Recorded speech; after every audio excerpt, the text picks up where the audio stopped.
Gibran Kaesang diserang, ini jawaban telak Jokowi, ditulis oleh Nina Nur dari siwa.com. Tak dapat dipungkiri bahwa ketika seorang presiden menempati jabatannya hingga 2 periode, maka itu menjadi sebuah kekuatan yang mumpuni. Lihat saja Partai Demokrat dan mantan Presiden SBY masih saja dengan PD-nya berlagak memberikan wejangan-wejangan nasihat-nasihat dan kritik terhadap kinerja Jokowi. Rupanya ada yang belajar dari pengalaman SBY dan Partai Demokrat bahwa kasus korupsi yang dilakukan oleh kader Demokrat waktu itu punya efek negatif yang hebat terhadap elektabilitasnya, sehingga walaupun SBY pernah jadi presiden selama 2 periode, hanya kubu SBY dan Demokrat saja yang menganggap diri mereka hebat dan kuat. Mengapa anak-anak Presiden Jokowi diserang dengan menggunakan narasi KKN? Yang melaporkan adalah seorang dosen bernama Ubedillah Badrun. Belakangan diketahui bahwa Ubedillah ini punya hubungan dekat dengan PKS.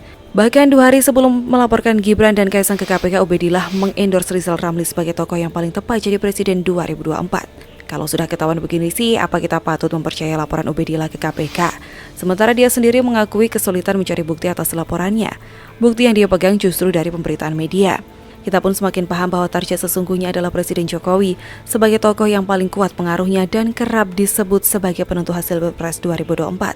Apakah Presiden Jokowi diam saja terhadap serangan ini? Tentunya tidak. Tentunya serangan politis itu dijawab Presiden Jokowi dengan gayanya sendiri. Pertama, tidak perlu menanggapi langsung, karena Presiden Jokowi punya banyak urusan yang jauh lebih penting, yakni urusin rakyatnya.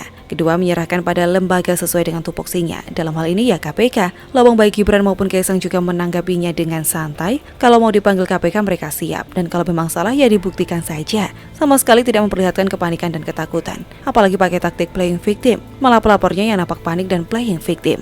Jawaban dari ketiga Presiden Jokowi tentunya dengan kinerja dan prestasi. 3 hari sesudah Ubedillah melaporkan Gibran dan Kaesang ke KPK, Presiden Jokowi ke Mandalika meninjau persiapan perhelatan besar MotoGP.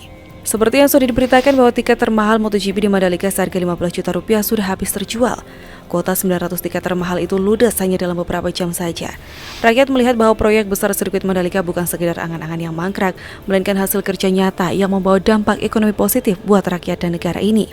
Lanjut, ada 2 kabar baik yang disampaikan di berita hari ini, yakni soal turunnya jumlah penduduk miskin dan turunnya utang luar negeri. BPS menyatakan bahwa angka kemiskinan Indonesia mengalami penurunan sebesar 0,43%. Sementara itu pihak Bank Indonesia melaporkan bahwa terdapat penurunan utang luar negeri Indonesia.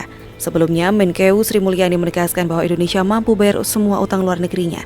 Dasarnya adalah belanja yang bagus, infrastruktur bagus, SDM berkualitas, dan ekonomi yang tumbuh. Kinerja begini kuat, masa mau diserang dengan tuduhan anak Presiden KKN berbekal pemberitaan media? Jadi lucu bukan? Yang dilaporkan juga santai kok, bapaknya mereka Presiden Jokowi juga tetap bekerja seperti biasa. Beranikah para lawan politik Presiden Jokowi memuji soal penurunan angka kemiskinan dan penurunan utang? Soal sirkuit Mandalika saja, mereka tidak berani memuji. Kalau berani mengkritik, ya harusnya berani memuji juga dong. Tidak perlu saya menyebutkan tingkat kepercayaan rakyat terhadap Presiden Jokowi yang tinggi. Lihat saja serbuan rakyat yang ingin dekat dengan Presiden Jokowi dimanapun beliau berkunjung.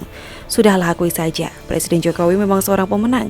Kalau kalian bisanya hanya main tuduh tanpa bukti solid, kalian sendiri akan terjebak dan terkubur. Sementara rakyat selalu bersama Presiden Jokowi.